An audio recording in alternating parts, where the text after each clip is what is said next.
very lucky tonight. I went to the bathroom earlier and left my phone in there, and then completely forgot about it, and then was going to text somebody. I was like, where's my phone?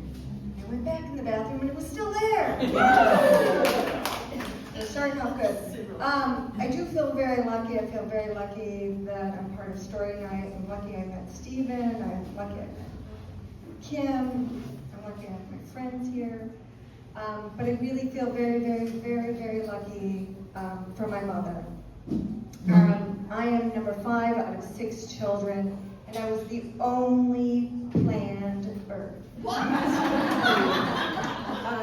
My mom had a child who died before me, and she wanted to be pregnant and in the hospital for Christmas. So I was born induced on December 23rd. I was really lucky that my mom, when it was her turn to pick us up from kindergarten, forgot, because I was the lucky one to march these 6 kindergartners home all by ourselves, and that's given me a lot of confidence. Plus, I get to tell that story. My mom left me in kindergarten. I feel very, very lucky that when I started drinking heavily, because my friend Sherry Stackner in 7th grade, her father owned a bar, and we drank lots of brandy and peppermint schnapps, that my mother has no sense of smell. It's really awesome. I feel very, very lucky that when my senior pictures came back and my mother looked at them, she said, we can retake these.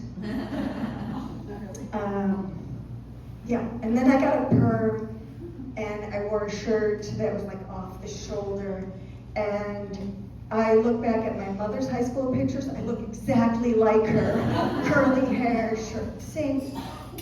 I feel very, very lucky that I had a boyfriend and I wanted my mom to meet him, and my mom said, oh no, I don't want to meet him.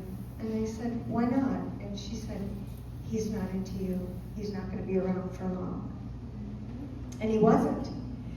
And then when I had another boyfriend and I said, hey Mom, I want you to meet him, she said, great, let me get my Uncle Buck's teeth on and we're going to meet him, and she's going to have these messed up teeth. And she wanted to meet him, which is now my future, my husband now. I feel very, very lucky that my mom, when the time came, decided, I'm leaving Chicago and I'm going to buy a house in Hawaii because I know my kids will all come visit me. And we did for many, many years. And then I feel very, very lucky that my sister, when my mom got sick with dementia and Parkinson's, if you don't know, losing your sense of smell is one of the first signs of Parkinson's, but that my sister decided she was going to take care of my mom, and that worked out great until it didn't. And now my mom is here, and she is, I feel very, very, very, very lucky that she is just a few miles away from the school that I teach at, and I get to visit her every day and help her through this last part of her life. I feel so lucky that when I say to my mom, Mom, do you feel any pain? And she says no. And then I say, do anything hurt? She says no. And then I said, is there anything aching you? And she goes, right here in my hip, only when I vote.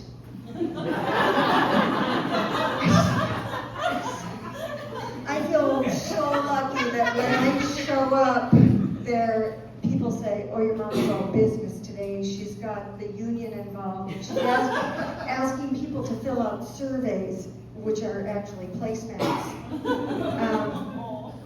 She doesn't know what's going on, so her first thing is like, let's get more information. Let's ask people to fill out placemats.